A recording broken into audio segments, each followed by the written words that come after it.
Hi, everyone, and welcome back to episode 20 of Millie and Billie No Ball.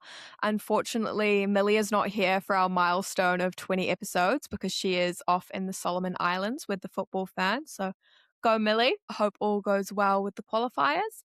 However, we have the wonderful Colleen Tomlinson and Liv McTigue. Liv and Colleen are the co-founders of the Sports Creative Network, which we will get into soon. I don't want to spoil too much so they can share all about it. But Colleen and Liv are both women in the sports media industry. And for me, look up to both of them, and they've both done really incredible things.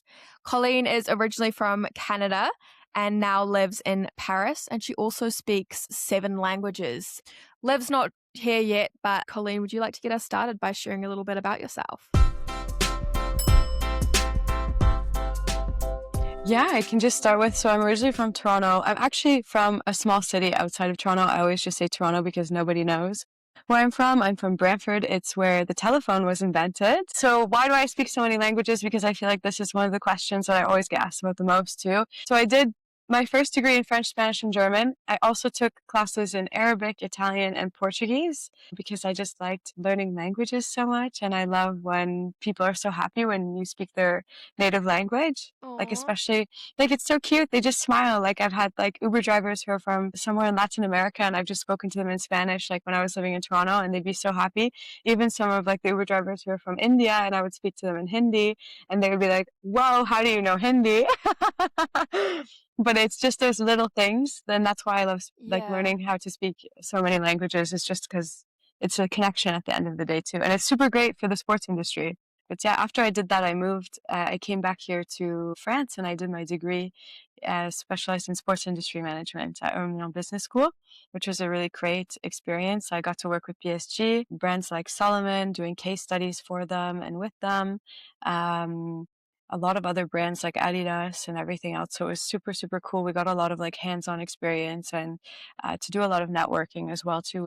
What brought you to the sports industry? What sparked your love for that world? I think that's a great question because I never saw myself working in sports, which is crazy. I played football from the time I was 5, and I played like at like a really high level in Canada. But unfortunately, when I was growing up, there wasn't as much development as there is today. Mm. And I always said, like when I was in high school, I was like, I want to be a professional football player. Like that's what I want to do. And then at the end, I was kind of like hit in the face with reality. That's like, well, I have to work. I have to go to school because it's not looking like I'm going to be a professional football player. But at that time too, I couldn't play on a varsity team because I had to work a part-time job while I went to university to afford my studies and my living and everything else. So it just wouldn't be realistic to work and play football. It was during the World Cup when I was on the phone with my mom, and I was like deciding, okay, what am I going to do after my bachelor's degree? Like I have no idea. I was thinking of going into like politics or international relations, something along those lines to do a master's degree because I was always interested in geopolitics and everything. And my mom was like, well, like you love football so much and you're watching the World Cup, so why don't you work in football? Like why don't you work in sports? And I was like, oh my God, I never thought of that. Like I Mm. never saw myself working in sport. And now I'm absolutely so happy that I like took that kind of change in path in a sense to do that instead of doing something in politics. Because yes, if I ever wanted to do that, you can still go into that because you could work at an organization like UEFA or FIFA where there is a bit of that. And Yeah, you say you never saw yourself working in sports, but then everything that you've told me so far about yourself, you are very passionate about learning language because that gives you connections with people. You were Mhm. thinking about, geopolitics and things like that. And when you actually think about football as an industry outside of the actual playing side of the sport, all of those things intertwine so much with the working in the sport. Like football is people love to debate it, but football is political. It's a, It is. Yeah. multi-billion dollar industry that funds people all over the world, funds their lives. Like it's insane when you think about it. So for someone who is passionate about connecting with people in different cultures and is interested in worldwide politics and the way all that works, that makes complete sense. Yeah, exactly. So it's so interesting But that's how I got into the sports industry. And then I came here to France in August of 2023. And I studied at Own Business School, and I think it was around like a year and a half master's that was specialized specifically in the sports industry. And we did one trip to London where we were there for 1 week and we got to network. We toured Tottenham Spurs Stadium, got to meet with at the time, the CEO of the venue. So he actually was the one who created the Tottenham Stadium. And it's Wow. absolutely incredible. Physio rooms, everything. We literally toured that place from top to bottom, and it was absolutely incredible, like chills. Like I just kept thinking, like, oh my God, I'm in the right place. Like touring the stadium, I'm like, this is my dream. We were in the dressing room. I was sitting on sun seats and like crazy, like so crazy, genuinely. But I'm very happy for that experience too, and just like doing my master's degree because specialized in that, because it really opened up my door too and opened up a world of context that I didn't have before. But especially like I think personal branding is like a super big aspect to have anyways when you're trying to get into the sports industry. So like LinkedIn is your best friend at the end of the day. Sounds very cliche, but it's Yeah. true. Yeah. So you live in Paris. You're living the dream, basically, working really hard. Tell me about your own personal business that's getting started up aside Yeah. from the Sports Creative Network. Yeah. What's all about that? Yeah. So 4 months ago, I started my own business, which is a consultancy agency, and it's called Access Sports. And there I kind of basically what I do is I help companies sound less corporate and kind of be more appealing to Gen Z, Gen Alpha, and us who are very digitally native. Because if you look at like FIFA and UEFA, like their content is so corporate. Mm. So it's really nice to help companies and brands like kind of like connect fully with Gen Z and also maybe the female audience as well. Because companies like, I don't like, when you saw Sky Sports do their female only Yeah. channel and all of us freaked out. Mm. This is what we want to avoid happening. We want to actually connect with Yeah. them and not make them angry, make us angry. So that's what I try and do is I try and help companies actually connect with audiences in the I don't want to say in the right way, but in like a more mindful way, Yeah. maybe. Because how important do you think that community and fan engagement is in So important. today's world? Yeah. So important. I think I read a statistic. Don't quote me on the statistic because I can't remember the actual number, but I think it was like 83, 84% of fans feel like they're not getting enough from their club, Mm. which is insane. I also like my favorite thing to talk about too is like the intersection between culture and sport. So like fashion, lifestyle, entertainment, everything going on in sports. And this is what I love. And that's what I try and focus like my business content on too, because it's super interesting. Like when you see Naomi Osaka walk out on the tennis court wearing that little jellyfish kind of outfit, you're like, that's insane. Why are more tennis players doing that? Yeah. Okay, let's rewind to when I was introducing Colleen and Liv. Welcome to the wonderful Liv. I'm gonna Thanks. let you go ahead and introduce yourself. Sorry, I am not normally late. Let's just state that. Sorry, I was on a call, but I'm back now. So yeah, lovely to be here with you both. I'm Liv. I'm the co-founder alongside Colleen of the Sports Creative Network, also the founder of 51, a women's football platform posting thing, and also a freelance creator, strategist, working predominantly in women's sports, alongside women's football, women's golf. And yeah, very excited to be here. So Liv and Colleen basically went LinkedIn viral. At the time when I saw the post for the Sports Creative Network, I remember seeing it and I was like, wow, like this is sick. So run me through that tiny timeline that went from when you guys decided to create it to getting, I think, what was it? It was a crazy amount of people that wanted to join. We Was had it 1,300 people that wanted to join within 24 literally in hours? 24 hours. Well, That's I think insanity. Colleen posted it. We jumped on a call before and then we were like, let's just put it on LinkedIn, because initially we were like, it will just be a WhatsApp group of like 20 people. It'll be really intimate, whatever. Put it up on, so Colleen posted it on her LinkedIn. And then within the first hour, it was on like 200 likes. And we were like, this is not normal for a LinkedIn post. Yeah, it was on, going off. Like, yeah. Liv and I were going back and forth that moment, like when we posted How it, do or you when I two know posted each it. other? Great question. Take it away, Liv. Take it away, Liv. You explain the story so great. We knew each other through LinkedIn, literally met through LinkedIn, both freelance. Colleen's obviously in France, I'm in England. And I think one day, I reached out and I was like, I saw that you were doing something within women's sport and I was like, oh, this is really cool.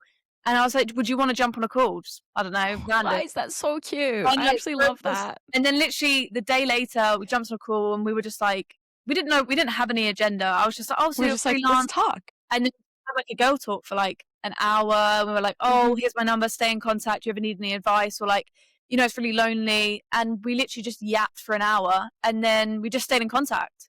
That's the story. Yeah. So was it that kind of loneliness aspect of freelancing? Was that the big pusher of creating the Sports Creative Network? I would say definitely, because that's like the part that Liv and I really bonded over. Like, yes, of course, like we have friends, we have our partners, we have like a life too, like outside of work. But at the same time, it's not being a freelancer, you don't have that 9 to 5. Like, you go into work, you see your colleagues, you're surrounded by your colleagues basically every single day. And you have maybe after work drinks, or you do that, or you do this with your colleagues. Like, we don't have that atmosphere. And I think that was one of the things that really like pushed us to want to create this Sports Creative Network, and just also meet like-minded people. Yeah, I'm not I wouldn't consider myself a sports freelancer, but I feel because I do online uni and I really feel you with that. Like, 'cause you don't have, it's funny, like I do uni online, but I'm such an in-person person. Yeah. And even like, though I do my whole, all my studies online, I way prefer being with people. Like, I don't want to be sitting at home alone on my computer. It's just the situation I ended up in. Yeah. So finding that community outside that, even though it obviously gives you guys incredible freedom and you're doing great things through it, it can be lonely. It can be lonely. I think it is. I think it was one of the biggest things was dealing with, like, you're doing everything that you would in a normal 9 to 5 to face job. But you're dealing with so much anxiety of, where are my clients coming from? Then when you get a client, it's, okay, well, how do I deal with this? Then it's like the everyday jitters of just like jumping on calls with people. How do I conduct myself? How do I ask for money, like from a client?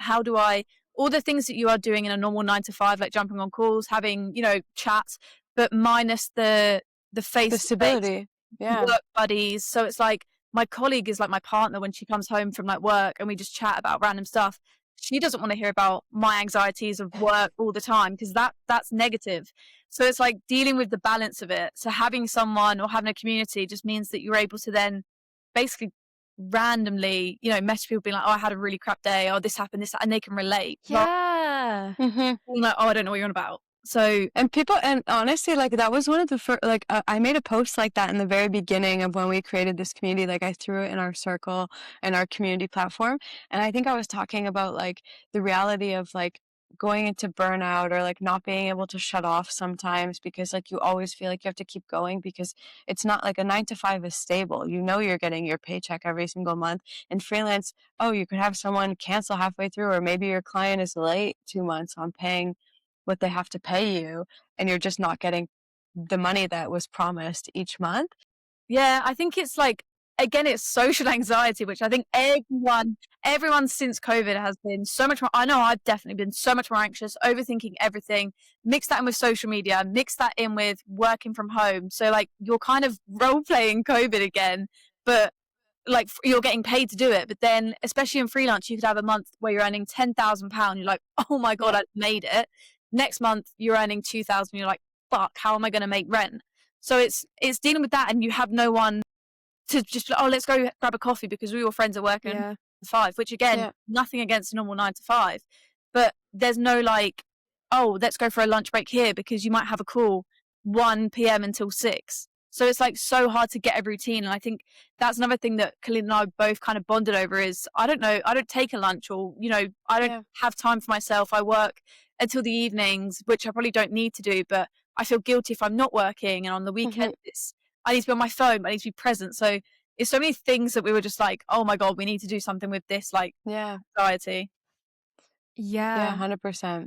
That's so even though I'm not in the same shoes as you guys, that's so relatable in so many different ways. And then especially when you're talking about weekends, working in the football industry, that is like the weekends you still Because when kind of you, have to be yeah, switched on. Yeah, I think it's like you feel like when you're well, I know, and because I'm freelance now. I left my job at Arsenal after like 9 months because I was on a crap wage, and I was like, it's a dream job for some, but for me, like I want to earn money and I want to do my own thing. That was scary, but then also you are working on weekends, and even if people don't see it as work, it still is work because I'm sure I don't want to be at football every day. As much as I love it, as much as it pays the bills, no one wants to be doing that every single day. You will get bored of it. So it's like, even on the weekends, it's like, let's go do something that's not football. But then I feel guilty if I'm not doing that because I'm like, shit, I have no TikTok to post today. So I'm 23 years old. How am I worrying about posting a TikTok? yeah. Yeah. It's so many things that's like, I need to be doing this. Constant comparison, constant like, is this right? Is this wrong? Is this, what am I actually doing? So it's just a lot of feelings, I think. Yeah, the comparison kills. It's crazy. Yeah. Yeah.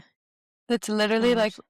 like I think that's what everyone struggles with is we're always comparing ourselves to other people. Like, oh my God, this person got this contract with this really big company, or this person got this many views and likes on their video. Like, they're doing so much better than me. But in reality, I think we're all kind of looking at each other going, I wish that I had what that person has. Yeah. And we forget to sometimes appreciate how far we've actually come as well, No, too. Like, I'm so bad at that, too. Same. Yeah. I'm 20 and I forget. I'm like, oh, I'm still doing my degree. And then today I literally had a mini meltdown because I was like, oh, I want to be doing so much. Like I need to like establish my career and do stuff. And I was like, wow, chill out. Yeah, like you've got time. It's I think fine. You have time. Yeah. like Yes. I know for a fact when I have like 5 minutes where I'm like, I'm going to scroll, my TikTok is about Forex traders that are in Bali and have like £1 million a day. And I'm like, oh my God, like actually just give me a break because the 5 minutes I have to myself, I don't want to see fucking Barry on a beach in Bali, like playing pool with, people earning millions. That's not great. But I think again, like the whole freelance thing, when people say they're freelance, I think there's a kind of like misconception that they're earning £15,000 a day and they're fully booked and they're doing crazy. They're on a shoot with Nike one day, then the next day they're in Adidas, and then it's like, yeah, that is sometimes a reality that you might have a cool shoot a month or a week or whatever. Yeah, girl, that literally looks like your life. Like that's how I look at your life. Who was with Puma? That was a shoot that I had, and that's the first big shoot that I've had probably in 4 months. And like, I'm not getting paid extra to do that. As much as everyone thinks, oh my God, she's gotten paid £1,000 to do that. It's like, I work in fucking women's games. Again, I will only want to post my best social. I will post, if I feel down, I will say like, have a vulnerable post, maybe a story that's like, oh, I feel really, crap today, whatever. But a lot of the time, I want to be seen as cool. I want to be seen. So you're going to post the first 5 seconds of the day that makes you look the skinniest, the richest, the whatever. Unfortunately, that's social, and you have people that are trying to break that down. But as much as you try and break it down, I think you also get sucked into it, and you also want to seem really cool. Yeah. And especially when you're trying to work on your personal brand and you're trying to establish yourself as professional. Yeah, it's really hard. As a freelancer, it's even more difficult to have that authentic side because this might be, you might not want, and fair enough so, someone that might give you to a job to see you having a tantrum in the morning. Exactly. And again, I think working in sports specifically, I can only speak from like a women's sports side, but there's not that many opportunities that are paid at a decent amount unless you have an agency that's going to vouch for you, but they'll take 20% and all this. So like, I think it's hard. Obviously, you want to show that you are capable of hosting, creating content, doing whatever it is. So you need to sell yourself online, like to a brand. You need to be able to, have a show reel, Yeah, for sure. Puma and all of this.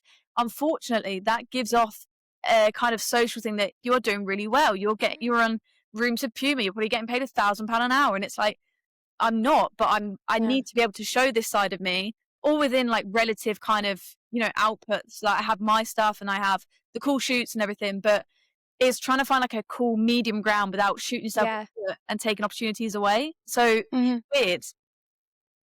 Yeah, even though in men's football, like the clubs don't have budget. Like everywhere you go, you'll hear, oh, we don't have enough money for that or this or that. So it's a huge thing too in men's football, but it's even more in women's football. I feel like depending on what you're doing, like it's really hard as well. Yeah, but I think again, sorry, another point, but having friends in the industry, I think is amazing. But at times it also can be so awkward when you know so and so is getting paid to go to an event. I might not be getting paid, or I'm getting paid, they're not getting paid. And obviously it's like an unwritten rule. No one asks about money because money's so taboo and everything. But it's so like there's so many little opportunities that are paid for a decent amount, and they go to people that have agencies, which fair enough, everyone needs to get paid. All the agents have a job to fulfill. But I think within women's sports, for it to grow, that money needs to be like spread out. So like everyone gets a cut, regardless if it's £100, £200, whatever, because it's so inconsistent who gets paid, who gets opportunity. Mhm. You've seen the same kind of people do the same kind of thing. And I'll also die on the hill that the people that are getting the jobs aren't always the best Yeah, exactly for that. it. Exactly that. Following doesn't equal It doesn't skill of equal talking about it. engagement. It doesn't equal comments. But also, it doesn't equal decent content. Like you could have 300,000 followers. I could buy followers. You wouldn't know the difference. Yeah. It's so. I will die on this hill as well, and it's a great point you bring up because Mhm. I've seen it a lot recently. It's like the same people that go into events, and they've been in the game a lot longer. So fair enough. But I think if we want the women's game to grow, and if people are saying you want the women's game to grow, then you have to allow smaller creators Yeah. to come into those rooms. You can't I be way prefer watching micro influencers. Like I love my little niche influencers that if they don't post, I notice because I'm like, where is it? Where Like, are I love they? you. So it's like, Where are they? again, No, it's so true. it's this whole like, oh, we need to make the women's game grow. Okay, but you want the game to grow, but you don't want to give up opportunities for other people to spread the money out so it's worthwhile for everyone. Mhm. It's like, makes Yeah. sense. So Yeah. unsure. It's such an interesting one. And then, because we were just chatting about it before, but then you Yeah. also everyone wants to support everyone. But Mm. then in an industry that is also like football historically is so traditional, and as much as new and fresh and fun as the women's football industry, when you think about the actual structure of football as a sport, it's a sport that's built on it's manly traditions and blah blah blah blah blah blah blah blah blah.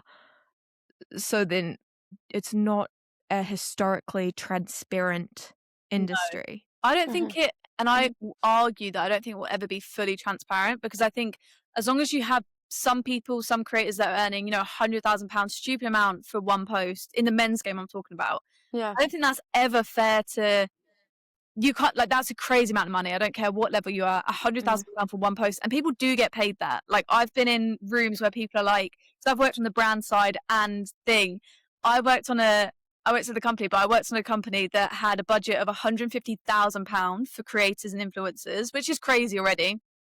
One person got £45,000 to post one story and one grid post. Liv, that makes me feel nauseous. Yeah, that's Right? Imagine. someone's yearly salary you've just spent on an Instagram post, whatever. Yeah. So I was like, again, I think that, and there's this feeds into the whole, like, I don't think you have to root for everyone in an industry, because you're never going to get that in every single thing. There's a lot of people that don't want me to get opportunities. Fair enough. You don't have to like me. You don't have to. I'm going to do my thing. You can stay over there. There's no anything. There's no malice. But I think for women's sport to grow, we need the commercial side of it to kind of come into women's game from the men's side. We almost need to stop paying influencers and creators crazy amounts of money to do the bare minimum, arguably, and maybe put that as like a campaign budget. Maybe spread that out. Yeah. 5 or 6 lower creators so that they can have some money. But I also think in the women's game, sorry, it's going to tangent again, but there is a lot. It's quite bitchy, it is. And I think a lot of people don't see that. Is you see 5 seconds of me oh my God, missed you so much. Where have you been? But it's not like that. And I think that's fine. I think that's in the men's game as well.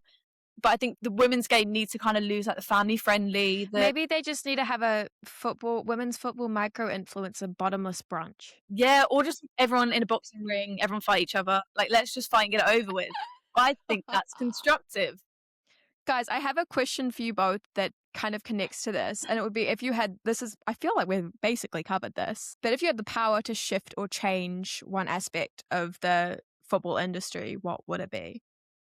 That's a good question. I know mine, and it's similar to what I was rambling about. Yeah. So I would say for women's football to grow, I think we need to stop marketing it as a family fun day out. I think there's a world that lives in, but I think in order for the game to be commercially viable, to allow, younger people, older people, all these different age groups, and if we want to replicate the men's game but keep the toxicity out of it, you have to allow different age groups to, go and have a drink. Like 20-year-olds want to go and have a wine or a cocktail, whatever. So I think there needs to be a lot more research done in the women's game for how do we serve female fans that are watching female sports, because it's not the same as men's, and that's not saying that it's the same level or it's worse or anything like that, but it is a different game. I would argue and die on that hill that it's a different game. So you have to serve the fans differently. The way that we perceive content, the way that we scroll is differently to men. The way that we interact as a fandom is different to men. So why are we sat in arguably like even the same stadium that's built for, it's got 1,000 urinals and one female toilet? Like, what's that about? So there's a lot being done. Like, I know a company that is trying to build like a women's specific stadium, which a lot of people are like, why do we need a women's specific stadium? Fine, but I think actually that'd be really cool. You would have, like an iced coffee matcha bar, which Love. So you don't have to go to it because there'll also be a pub, there'll also be beer, there'll also be like, I don't know, wine. So it's something for everyone. But at a stadium now, like even at the Emirates, you can just tell that it's for a man. Like everything is so, even the way that they have like express stations for beer, they have one choice of wine, but they have like 4 Guinnesses, one like draft beer. So I think in order for like women's football to grow, it needs to have a lot more research, a lot more funding, obviously. But Yeah. I think it needs to have the infrastructure built away from it's a family fun day out, because I don't want to be sat next to a 7-year-old kid when we're winning the Champions League, because it's not that I'm going to, go crazy, but I want to celebrate like a 23-year-old. Yeah. So that's the 19-year-old next to me, as does a 17. So That is such a great take. So that's my hot take. No, I love that. That's such a great take. I could not agree with that more. Yeah. Like, I want to be able to go to a women's football match with my dad, and I want to be able to get a espresso martini and he can have a pint. You know? It'd be super cool, honestly. I was loving when Arsenal was when they dropped the crop top, because I'm like, I'm always buying my jerseys oversized and cropping them myself. So thank you for doing that. And Barca did it, and now other people are hopping on it. I think Juventus also did it now as well too. So love that. And that's the thing too, where I would say, like, I wish that maybe that lifestyle, that fashion lifestyle, had came into place way earlier than it is now, because there's also like so many other cool things that you could do with women's fashion in football and make it more lifestyle. It doesn't have to be a crop top, because not all women wear crop tops, but it can be something more baggy too, because like that's also street style, it's lifestyle at the end of the day. I think mine would be that too. Switching that marketing from that family friendly aspect is so much more inviting to other women around our kind of early 20s age group as well, because realistically you're going to get your friends on board more by making it a fun afternoon on a gorgeous Saturday where you can have a few drinks, watch a great game of football, even if they're not as into it. That's also inviting brands into things, and women care. And from my perspective, women care a lot more about the brand partnerships than the men. I'm sure there's some guys out there that love it, but I love interesting collaborations and partnerships between brands and football clubs. Like, I love that shit. So it's not about whether they need it or not. It's about, is it cool, and does it make is it like fun for people to see?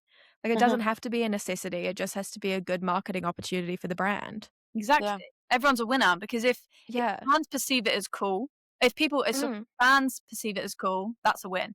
If it gets them sales, that's a win. If it gets them engagement on socials, that's a win.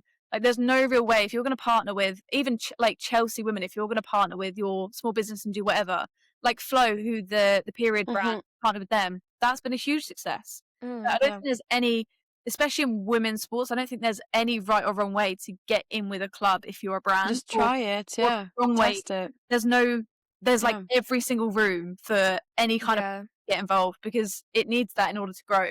Yeah, because there's not one same type of football fan. Yeah, exactly. No.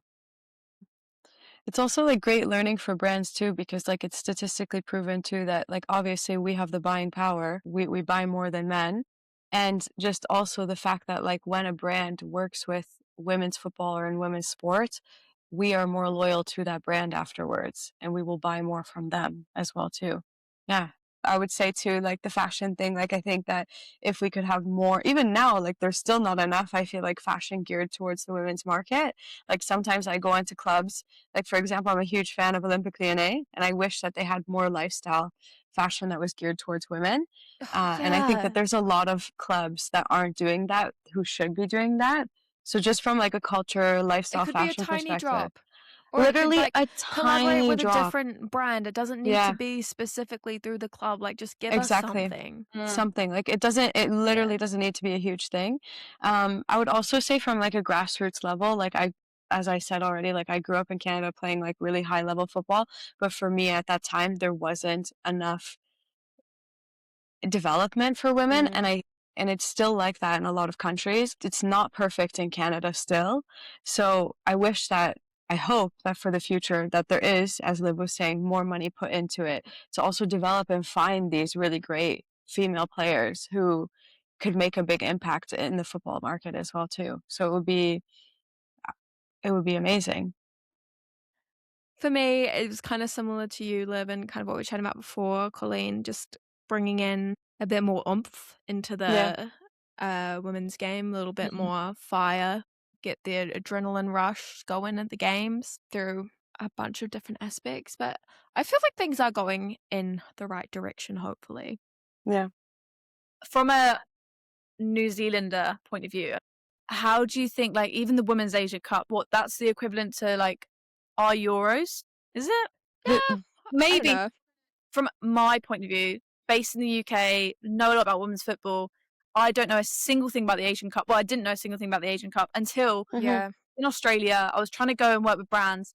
Every single brand that I said, oh, hey, like, would you be interested in, covering this? And I'll do this in return. So I'm technically not getting paid for it, but I'm not losing out on money. They were like, oh, we're not really like backing. We don't have any money or set budget. And I thought, that's crazy, because you would do the Euros, you do the Champions League, you do the FIFA Women's Champions Cup, you do this. So for Europe football, actually for women's football in the UK, you would have a set budget of probably a decent amount. But anything outside that realm, it's suddenly like, we don't do that. It's like, how? And Yeah, I but like why? can't comprehend it, because the Matildas are amazing. Australia is a huge country, much bigger than this little dot we're on right now. Like, players coming through in Australia and New Zealand, but I'm just focusing on Australia right now, are incredible. And then you've had what I just can't wrap my head around is you had the World Cup in Australia and New Zealand. How do you not grab a hold of that momentum and push that league to become professional after such a ginormous tournament where your country did so well? Yeah.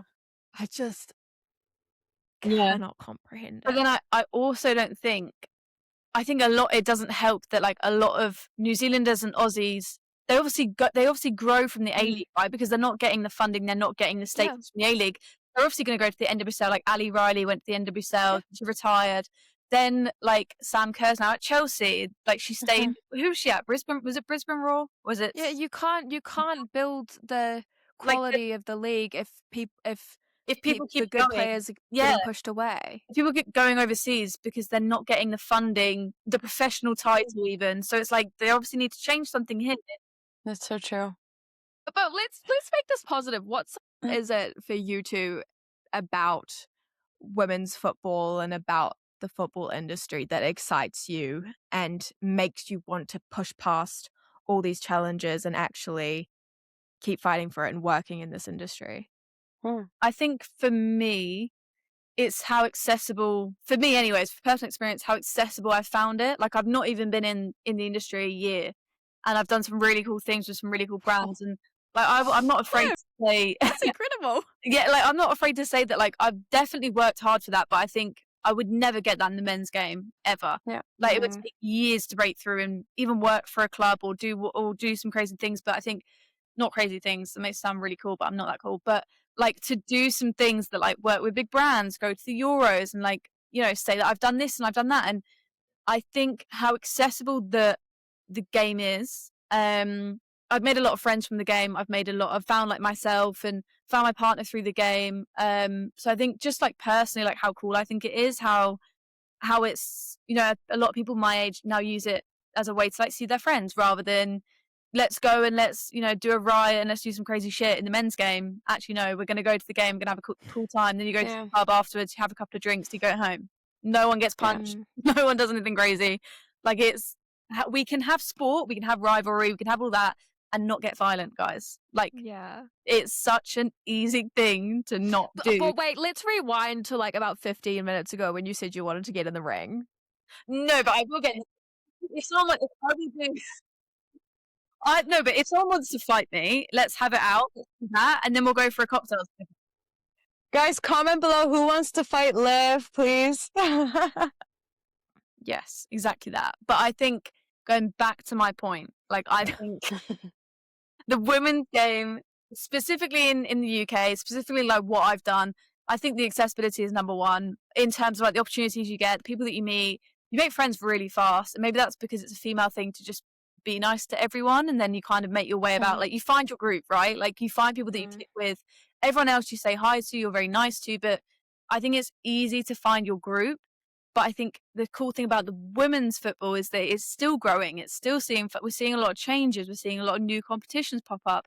We're seeing a lot of new talent from diverse backgrounds come in. We're seeing a lot of diverse people join the women's game. So like, I think the proof is in the pudding that it's here to stay and it's on the right trajectory. And it's for like a social aspect, a commercial aspect, all of this. Like it's a really cool way of like finding new people. Yeah. And that's so true. So true. It is. Those parts are unique to the women's game. Or what you were saying about like making friends is football is so unique in the way that you can be anywhere on the world, and if you happen to run into someone or start a conversation with someone that supports the same team as you, you can talk to them for hours. It doesn't matter it doesn't matter what their job is, what their religion is, where they're from, what their sexual orientation is. None of it matters, except you can literally, if you're both passionate about the same sport or the same club. Yeah, that's the other thing. Sorry, I'm going to touch on, but like, I've never like. There's some people in the women's game that are so for like being open with their sexuality, being like they will whatever. That is, I love that, but that for me just doesn't suit who I am. Like I don't want to do that. But there's a lot of people that do, you know, do whatever.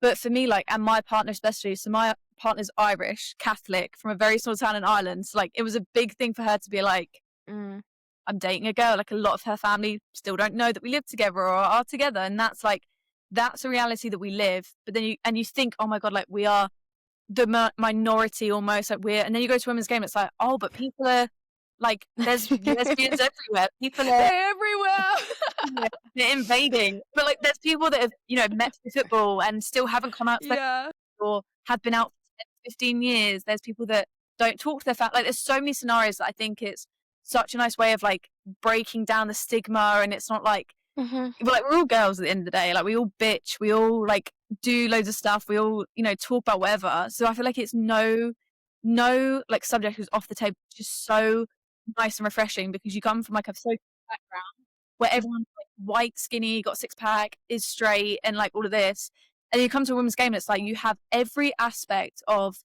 fan, every aspect of, you know, gay, straight, whatever, mixed into one room, and it's like you can't tell the difference because that's life. Like that is, people think that they go in with like an agenda that's like women's football games are full of lesbians, they're all gonna be kissing and oh my God, they're gonna be having like whatever, they're gonna do really weird things at half time. You go there and it's like we watch the game. Yeah. We're just having fun alive. You complain about work, you yell at the ref. We're all girls. Like, oh my God, my boss is a bitch. Like we're doing like it's so funny. Yeah. So I just think that's a really cool thing about the women's game as well. Went off on a huge tangent there, but it's relevant. No, we love it.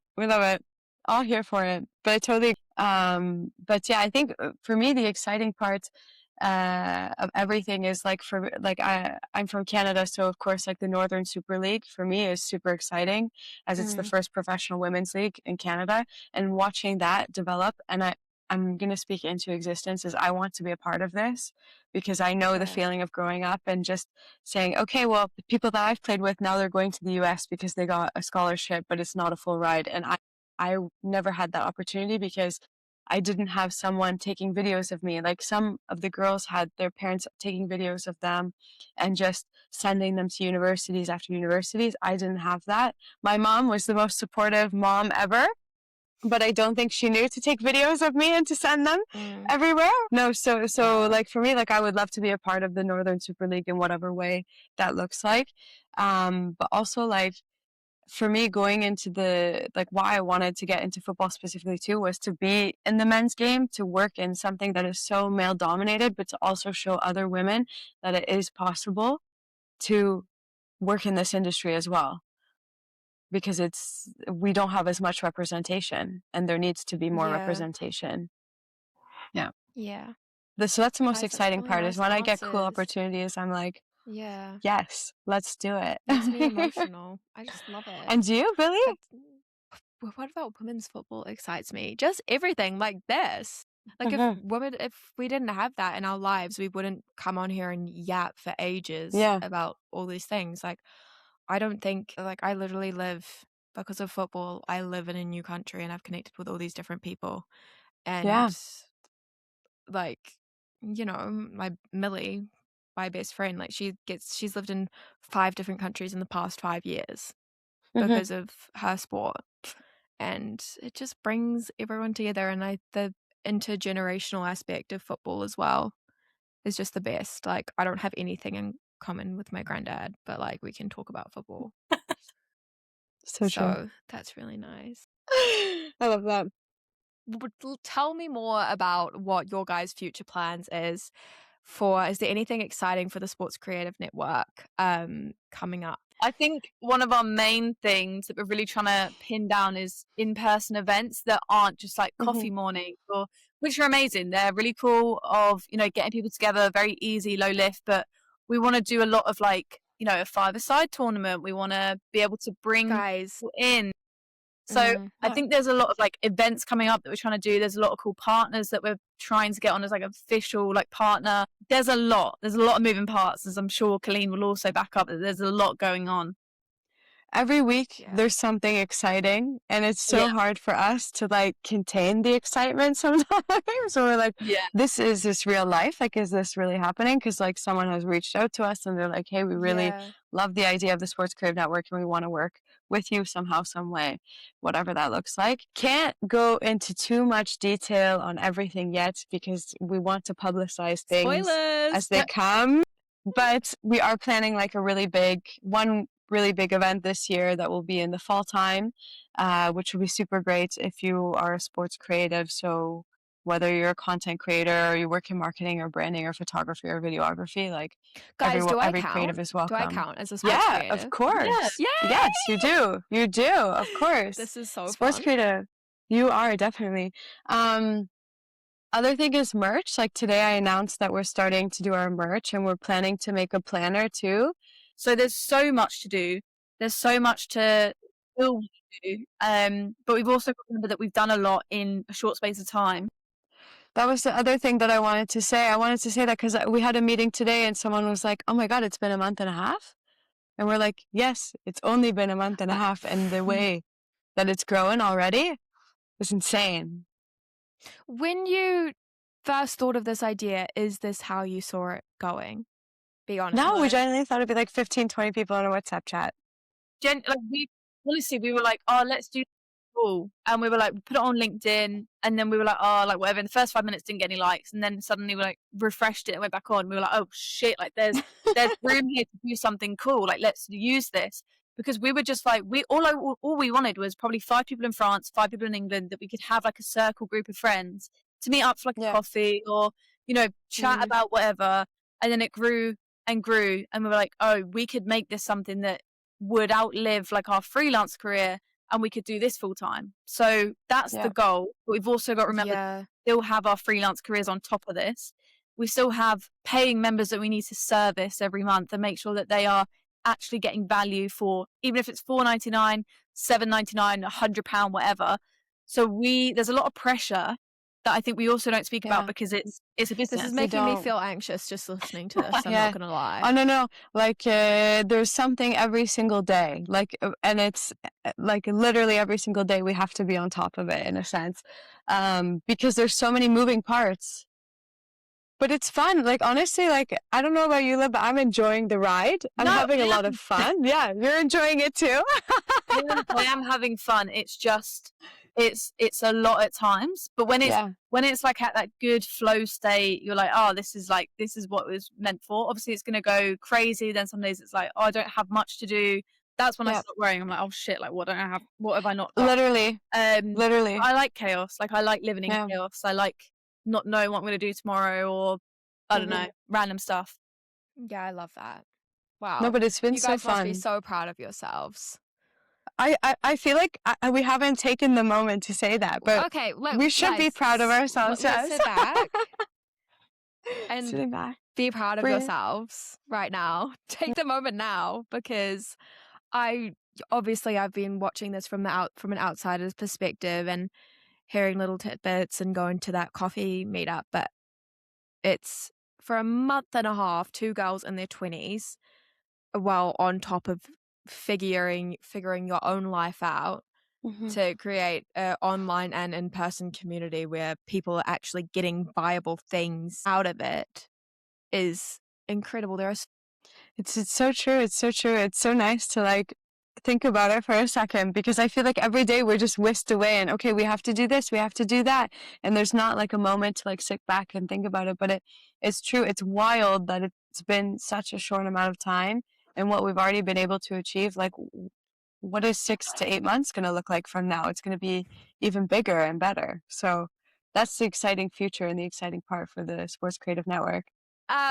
Before we begin to wrap up, Liv, I'd love to hear about 51 and your platform. You've spoken that that's your thing in the best way, however you want to. Tell us about that and your journey to creating that space. I used 51 to kind of get into the industry, if you will. Like, I was working at M&S at the time, like a supermarket, and I was like, I really want to get into the sports world. How do I do that?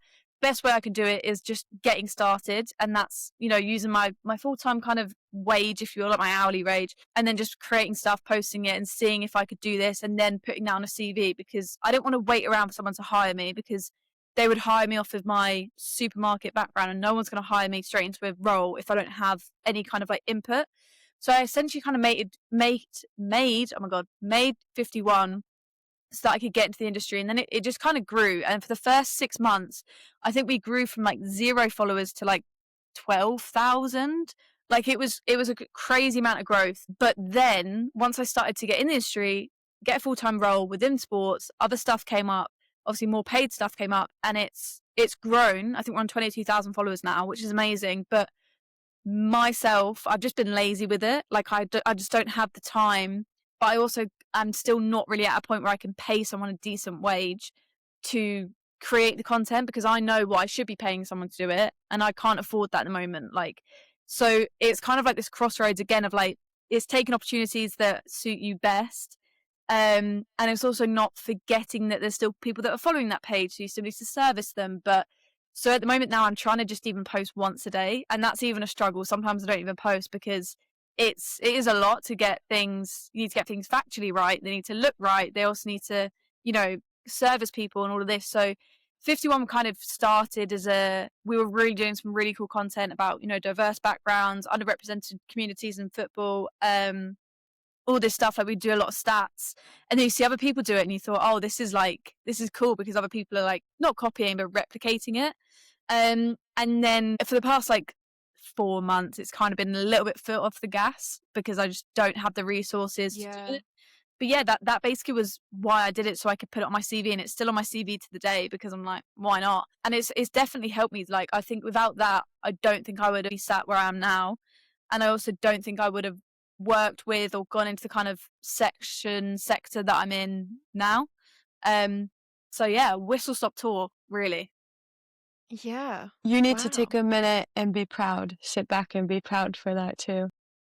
What advice would you give to someone who's, I think, as you said, you're someone that's built a lot of growth with both of the things that you do as Sports Creative and 51, built a lot of momentum in a very short space of time. Mm. And what has there ever been days where if something's slower and something that you've worked hard on doesn't get the views, doesn't get the engagement, has there been days like that, or are you just like, No, definitely. I think 100%. yeah, even from like 51 specifically, we went through like a period where we were posting all the time and getting like 10,000 likes, which is hard. You need decent content, or you need some kind of like controversial. You need something that's like not scroll past. So for a while we were posting stuff like that, and our engagement was going up. And again, like the followers, we were gaining 1,000 followers a week, and I was like, oh my god, this is gonna be my full-time job. I'm gonna get 300,000 followers by the end of the year.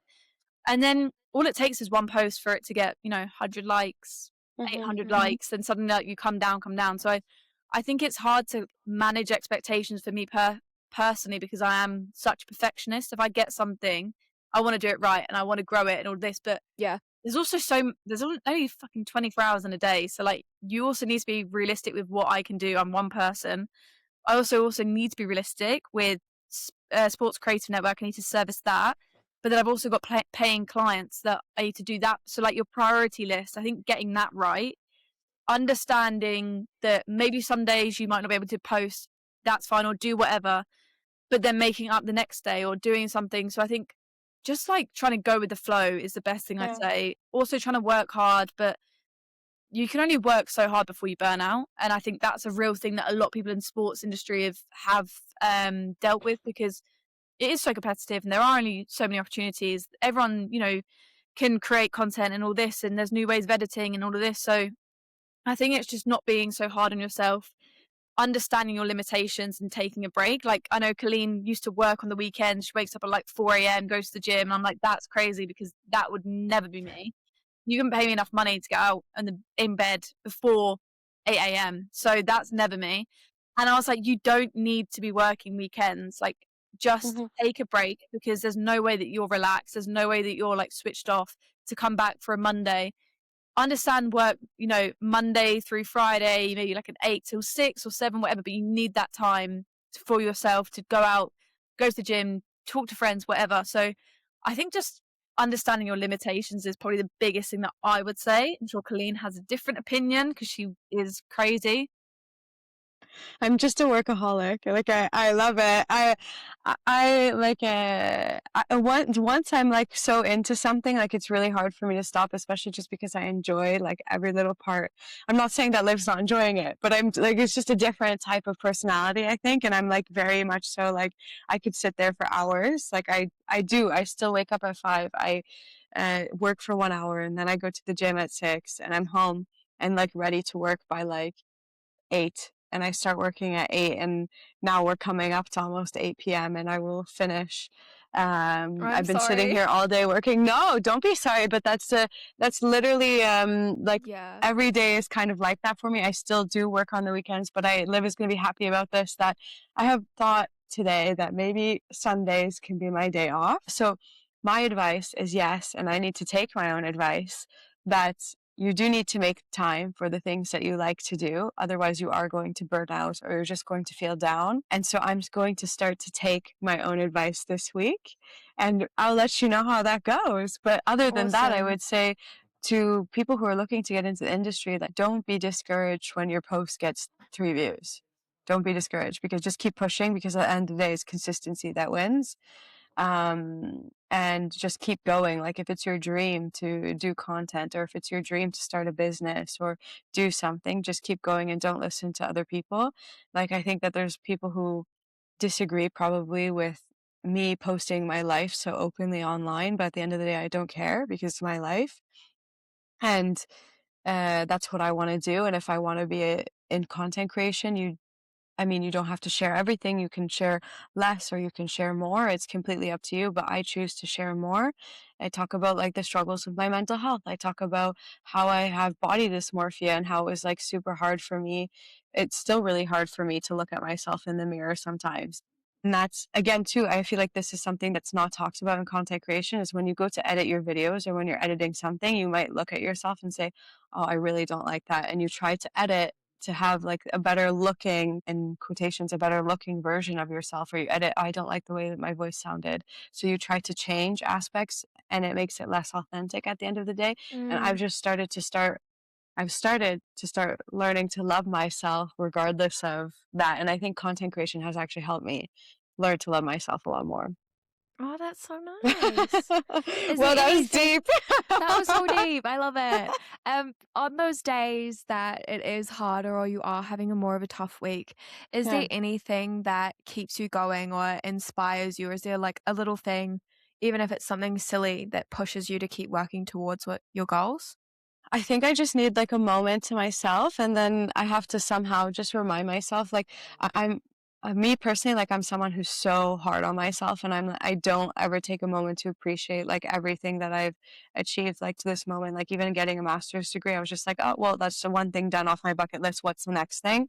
I'm always looking for the next thing. So I think you just like me personally, like I have to take a moment, just sit there with my feelings, Yeah. and then kind of remind myself, like, no, you have done like a lot already. And then, but little silly things, I just go and I scroll maybe a little bit, or I try to watch a show, or I eat chocolate because chocolate makes the world go round. I love chocolate or food. I'm a Same. foodie. You just give me food and I'm happy. Yeah. What about you, Liv? To be honest, like mine's a bit more. I love money. Yeah, I knew you were gonna, literally, I knew you were gonna say this. We I should do a video. It's like, how well do you know your co-founder? genuinely, no, it's like my parents have always had their own business. Like I've grown up in a very stable household, like financially, but it was always, some you would hear like conversations of, oh, so and so client is doing this, or we've lost this contract. And I was like, oh my God, like adults are stressing out for no reason. Like what? Mhm. But now having been a freelancer and having, months where I'm earning not that much, months where I'm earning a lot, my brain is like, right, I've earned this much. So that means that I can earn this much. Like I can double that. So I need to then work on so and so, or I've worked with DAZN. So why can't I work with CBS? Like I've worked with CBS. So why can't I work with, I don't know, Galazzo or like all of these Yeah. outlets. So I've been in a lot of rooms where I've worked in the brand side where we are paying someone an extortionate amount of money. And they will say, yeah, like I want 50K for one video. I'm like, that I respect that amount of balls that it takes to say, because money is so taboo and I understand that. And within context, I think talking about money is fine. It's really healthy. And having a good relationship with money is, I think, a really valuable lesson that everyone needs to learn. But I don't think it's a bad thing to be able to say, I'm motivated by money. I want to earn, X amount of money a month. I want to be able to pay my rent and also money in my savings and live in London and have a fun life, be able to go on holiday. So I am so candid with some things because I'm like, that's just the way that I think my parents then brought me up. They were like, have good values, work hard, earn money. But obviously, like, I'm also fine with if I have a down month, I've got savings, I'm very responsible. Yeah. Mm. I think, yeah, again, like, it's money, it's opportunities, it's knowing where I was a year ago, I will never be because I'm always like trying to elevate. Evolving. Exactly. Yeah. And Yeah. trying to bring Yeah. people that are like my partner, my friends up with me because it makes it fun when you have people that Yeah. are nice around you as well. Yeah. Yeah. I think it's so, as women as well, being open about being financially driven and financially independent is so important because like Yeah. our There's great nothing wrong grandparents, with they that. didn't get to do that. So Yeah. they didn't have the opportunity to be driven Exactly. that way, Like, women usually. I think 5 years, like even 5, 10 years ago, like if you were a woman and you were like, oh, I really like money, it was like, oh my God, you're such a gold digger. Oh my God, like this. It's like, no, I can make money. Like, so I think it's so many layers to it. And I think, again, that's a reason why Sports Creative is around so that we can teach people about a day rate, what's a low day rate, what's actually like a national kind of average, what's your Yeah. hourly rate, like how that Yeah, because where do you find that? You it's can't. so confusing. You can't. Like, Yeah, I it's don't so know confusing. sometimes. So it's But nice. that's why, yeah, that's why the community exists. Like we really encourage people to post in there like their questions all the time too. And it Mhm. people do. And then there's like an overwhelming amount of like either support or hey, if you need help with this, like send me a message or this or that. So it's That actually must like be so an rewarding amazing to place. see. Have there been things that you guys have learned from people in your community? 100%. I had someone inquiring about how they can just buy like a logo and some templates from me, and I'm like, I have no idea how to price that. Like, I'm not a graphic designer. I don't know that, but if they want to buy that from me, why not? And so I was like asking that in the chat. Like, there's people who have 10 plus years experience in working with super cool companies in motorsports and in the football industry and even in rugby, who are in the community as well. So there's definitely things that we can learn from people. I've met already some amazing, super cool people that I would have never met without this network. I think so it just goes to show. One thing for me, we've got a woman called Ivy who is if I'm wrong, she's a creative business coach. And she's in a workshop. We've had like a couple of conversations with her, and she's lovely. And at first glance, you just think, oh, she's just like someone who wants to help. But like, she's a boss bitch. And she earns an insane amount of money. She's not afraid to say it, but she says it in a way that's like, no, I'm trying to motivate you to understand that there's more money to be made. You can price yourself, whatever your day rate is now, double it, and then demand. Universe isn't on a budget. Exactly. Yeah. Like, there's so many people and brands that will say, oh, we only have £150 a day, and it's like, well, walk away from it. That money will service someone else. It will not service me. I will come away feeling, negative from the impact. So I think having people like her in the reach of sports creative is crazy, because like her hourly rate is wild and so like worth every single penny. But having that on, like, guys, I'm gonna go pop some questions in there after this. Honestly, it's so inspiring. Guys, this chat has honestly just been so rewarding for me, and hopping on, I still get a little bit anxious before I do all of these. Well, not all 20 of these episodes. And I was like, oh, like, these guys really know this shit. Like, they know what they're talking about. I need to have good questions. I need to be onto it. But this has just been so nice. And I'm really enjoyed having you both on. Thank you so much. Thank you for your time and everything. I'm excited to watch. Sorry I was an hour late. That's all right. But honestly, thank you so much. And everyone that's watched, I hope this has inspired you to sign up for the Sports Creative Network, because you might just get something out of it that you didn't even know was a possibility. So I would really encourage you guys to. It just seems so awesome, and get in now before it's ridiculously expensive too, and rightfully so. Hopefully it will be. So thank you, Colleen and Liv. Honestly, had the nicest chats. Shout out what's the ats? What's the Go for it, Liv, you go first. My @ is @Liv McTigue 1 on Instagram. I've also got @_51_, I believe. And what is 51 with a 1, not with a 1? The 1. Yeah, 51. So 50 word 1. 51 _ Yeah. I think you'll find it. You can go. And is it Sports Creative Network. Sports Creative Network. Sports Creative Network. Get on there. And Colleen Tomlinson and Access Sports Consulting, guys. Yeah, we have Access. The Colleen Tomlinson is my sports one, and then just my regular one, because I do personal fitness, lifestyle content too. On my personal is just Colleen Tomlinson, but the first O is a 0. And thank you so much, Billie, for your time. I've got to have dinner before the Love Island final. Yes, really go have dinner. But thank you both so much for hopping on, and I hope you guys have a great rest of your night. And I will see the people listening in a couple of weeks. Yes, amazing. So, bye. Bye, thank you. Yeah. Bye.